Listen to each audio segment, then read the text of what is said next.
Protruding ears, apostasis otis, is one of the most common grade 1 abnormalities according to Weirda. The pathogenetic factors discussed in protruding ears include genetic factors, point mutations, but also environmental influences during pregnancy, such as exposure to X-rays, hypoxia, as well as the intake of certain drugs, such as thalidomide. Notes: Weirda grade 1 includes mild deformities of the auricle in which the anatomical structures of the auricular basic architecture are almost completely preserved. Examples include protruding ears, cryptocias, macrotias, colobomas, as well as mild cup ear deformities. Pathophysiology. The etiology of the prominent ear is thought to be due to several key factors. Matsuo theorized that the high level of circulating maternal estrogens in neonates makes the auricular cartilage soft and malleable. Consequently, the force of a weak posterior auricular muscle can be overpowered by forces in the intrinsic muscles of the anterior surface of the ear. As estrogen levels diminish, the cartilage acquires more elastic resilience and a more retentive memory, and the shape of the cartilage is altered permanently. Some think that the posterior auricular muscle, through its insertion into the ponticulus, the cranial surface of the concus, may pull the auricle back toward the head. Guilleron showed that approximally, anteromedially, displaced insertion site decreases the length of the effective momentum of the muscle, leading to protrusion of the auricle. Rogers has reported a familial tendency to prominent ears, and other auricular deformities and syndromic malformations are well documented. Observationally, patients with prominent ears have an underdeveloped or flat antihelix, an overdeveloped deep concus, or both. These features can be exaggerated by a prominent mastoid process, protrusion of the lower auricular pole, cauda helicis, lobule, cavum concus, or a prominent, tipped upper auricular pole. Anatomy of the prominent ear. The anatomical features describing prominent ears may be summarized as follows. 1. Absence of an adequate entire antihelix or a part of it, root, superior, or inferior crus, as a result. The concuscaphal angle is greater than 90 degrees up to as much as 150 degrees or more. As a consequence, the scapha is flattened, the cephaloauricular angle is widened, and the upper pole is rotated externally. 2. A large and deep concus. 3. Inadequate helical rim, insufficient helical curling, with or without anterolateral displacement of the tail of the helix or protrusion of the helical root. 4. Excessive antitragal protrusion. 5. Abnormal, overprojected lobule. The prominent ear features are usually combined, although there may be cases in which only one of the deformities is present. Usually, both ears are affected, but not always both of them have the same underlying abnormalities. A single one approach or technique is obviously not appropriate for all clinical cases.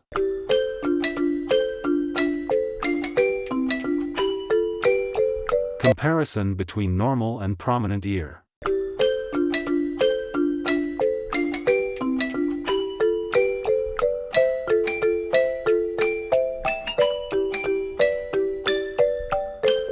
Two auricular structures of particular importance for otoplasty include the antihelix and conchal bowl.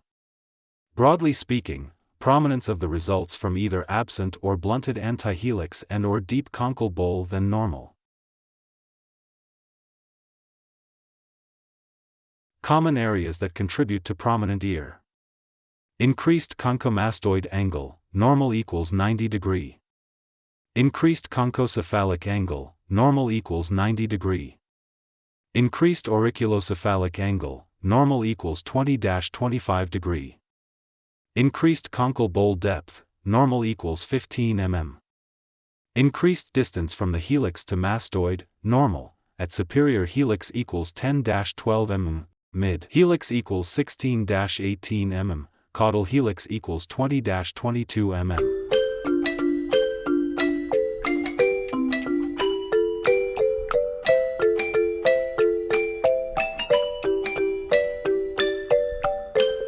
Notes: Otoplasty is defined as a procedure to affect the size, shape, and location of the ear. The amount of literature and thought attributed to this structure is astounding. A multitude of approaches to a surgical problem indicates a lack of one definitive technique to address the problem in all patients. Otoplasty has been likened to rhinoplasty in this fashion, as well as the fact that many will say it is easy to do but very challenging to do well. It has to be considered that children aged 5 to 6 years can already provide information about their psychological strain or possible problems with other children associated with their protruding ears. So it is not surprising that often the parents of the affected children wish otoplasty to be performed, while the children themselves deny having problems because of their ear deformities. Consequently, the indication for otoplasty should always be discussed together with the parents and the child to avoid later problems or misunderstandings at an early stage. Classification of prominent ears. Prominent ear deformity, aka lop ear, cup ear, Dumbo ear, donkey ear, is a common external ear defect. Children often suffer ridicule in response to deformities, which often results in psychological problems. Prominent ear deformities were classified by diagnostic checkpoints into 3 classes. Class 1, simple prominent ear. These cases involve prominent ear that develop with the absence of the antihelix without conchal hypertrophy or ear lobule prominence. Class 2, mixed type prominent ear. These cases were defined as having not only a flat antihelix, but also conchal excess. Class 3, conchal type prominent ear. These cases had an enlarged conchal bowl with a well-developed antihelix. Classification of prominent ears, Graham and Galt 1997. Type 1, deep conchus, with well-developed antihelix fold. A. No prominence of lobule. B. Prominent lobule not corrected by finger pressure technique. Type 2. Poorly developed antihelix fold with or without a deep conchus. 1 crus poorly formed. A. Finger pressure on helical rim corrects lobule prominence also. B. Lobule prominence not corrected by finger pressure on helix rim. Type 3. Absent antihelix fold between scaphoid and conchal cartilages in the middle third of the ear. 1 or both crura of the antihelix may be absent.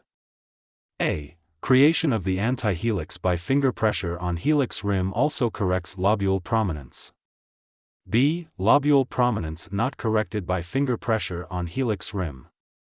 Type 4 complex deformities, e.g. lop ear. A protruding ear lacking the antihelical fold. Finger pressure recreates the antihelical fold but not correcting lobule prominence. Goals. The goals of otoplasty are to restore normal anatomic features and anatomic position of the auricle in a permanent and aesthetically acceptable fashion.